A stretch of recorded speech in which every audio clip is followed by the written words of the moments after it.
ध्यान सुनो, second question है 5 वर्ष पूर्व नूरी की आयु सोनू की आयु की 3 गुनी थी।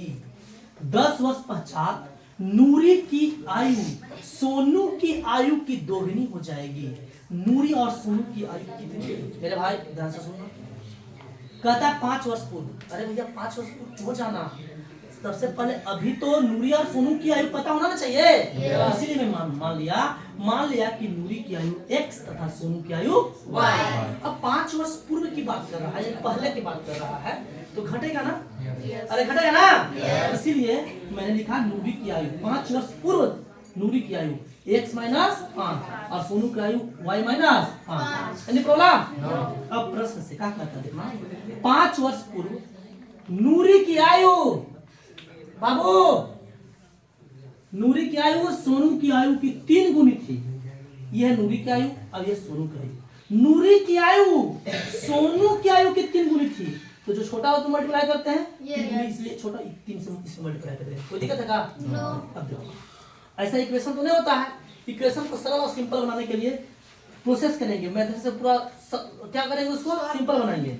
x माइनस 5 इक्वल 3 में y से 3y माइनस 5 आई 1 जस के 10 प्लस में minus 3y equal to minus 15, ये माइनस में plus 5, x minus 3y equal to minus 10। समीकरण 1। कोई दिक्कत? पुनः प्रश्न से 10 वर्ष पश्चात बोल रहा है। 10 वर्ष पश्चात मतलब कि ऐड होगा, पूर्व बोल रहा तो माइनस में, आगे बोल रहा है तो जुटने नहीं करेगा। अच्छा बताओ, हम बोलेंगे कि 5 वर्ष पूर्व मेरी आयु 20 साल की थी।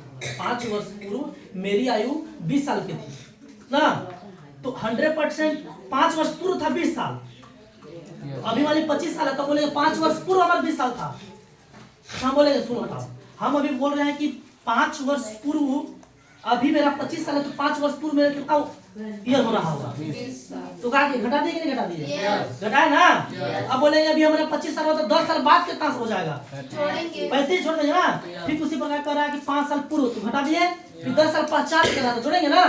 इसीलिए कहा लिखेंगे पुनः प्रश्न में 10 वर्ष पश्चात नूरी की आयु x प्लस 10 और सोनू की आयु y प्लस 10। लोग जितने समय आया बताओ ना बाबू कि 5 वर्ष पूर्व अभी मेरा 20 साल हो रहा है, तो 5 वर्ष पूर्व मेरा उम्र कितना हो रहा है, तो घटाइएगा बाबाजी।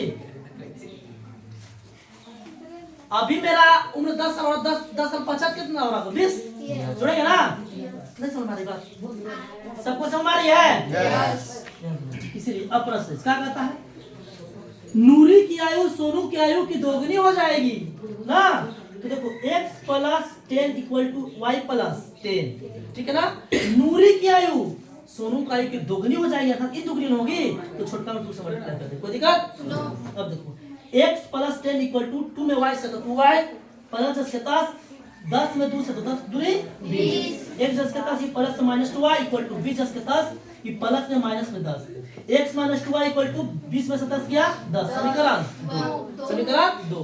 अब उसको विलोपन विधि से सोल्व करके x और y का गुणनफल डॉट कर लेंगे।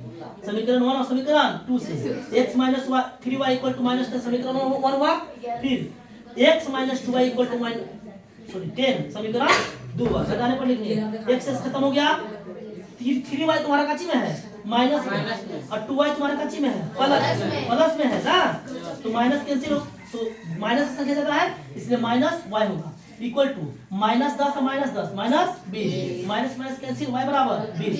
y किस मान को समीकरण 1 में रखने पर 1 काची है, तो 1 है आपका x माइनस 3y बराबर माइनस 10, x माइनस 3y बराबर माइनस 10, तो x माइनस 3y की वैल्यू अभी तुरंत फाइंड आउट किया कितना 20, तो 20 इक्वल टू माइनस 10। अब x बराबर माइनस 20 आई 7 माइनस 10, x बराबर माइनस 10 से 10 प्लस में माइनस 60, x बराबर 60 में से 10 गया 50। अतः नूरी की आयु x मान लेते तो x बराबर 50, सोनू का y मान लेते तो y बराबर 20। Any problem? नहीं समझ आया?